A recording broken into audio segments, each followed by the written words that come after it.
কাল রাতের ডিনারে বানিয়ে নিয়েছিলাম রেস্টুরেন্ট স্টাইল কড়াই পনির। এই পনির রেসিপিটা বাড়ির সকলেই ভালোবাসে, তবে সব থেকে বেশি ভালোবাসে আমার ছেলে। তো তার আবদারেই বানিয়ে নিলাম। তো চলুন দেখে নিই কী করে বানিয়েছি।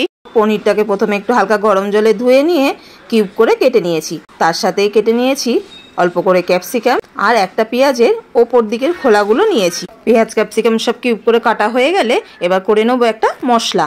এর জন্য আমি নিয়েছি একটুখানি আধখানা টমেটো, আর নিয়েছি 1 ইঞ্চি মতন আদা, 4টে কাঁচা লঙ্কা, আর যে পেঁয়াজের ভেতরটুকু ছিল সেগুলো দিয়ে একটা পেস্ট বানিয়ে নেবো। এই মশলাটা বানানো হয়ে গেলে আর একটা পেস্ট বানিয়ে নেবো। 5-6টা কাজু বাদাম, 2টো কিউব পনির আর 1 চামচ চারমগজ সব দিয়ে এরকম একটা পেস্ট বানিয়ে নেবো। ব্যাস, পেস্ট বানানো হয়ে গেছে। এবার চলে এলাম রান্নাতে। প্রথমে তেল গরম করে তার মধ্যে অল্প একটু নুন দিয়ে পনিরগুলোকে হালকা ভেজে তুলে নেব।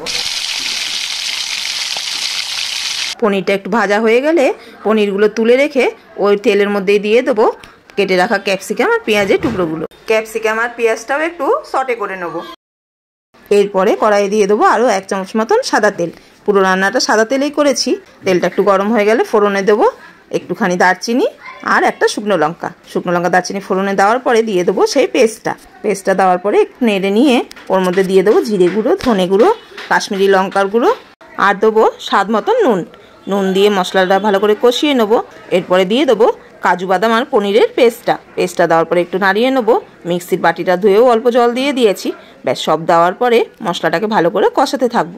যখন দেখবো তেল ছেড়ে এসছে দিয়ে দেবো পরিমাণ মতন জল।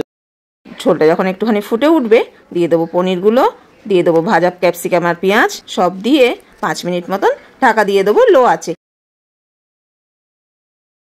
ব্যাস, 5 মিনিট পরে ঢাকা খুলে ওপর থেকে স্বাদের জন্য অল্প করে চিনি আর দিয়েছি গরম মশলা। নেড়ে চেড়ে নামিয়ে ফেলে রেডি হয়ে গেল আমাদের কড়াই পনির। শেষে একটু রেস্টুরেন্টের মতন ওপর থেকে ক্রিম ছড়িয়ে পরিবেশন করলাম। ছেলের তো দারুণ লেগেছে। আপনারাও ট্রাই করে অবশ্যই জানাবেন কেমন লাগলো। আর ভিডিওটি ভালো লাগলে একটা লাইক ও সাবস্ক্রাইব করে দেবেন।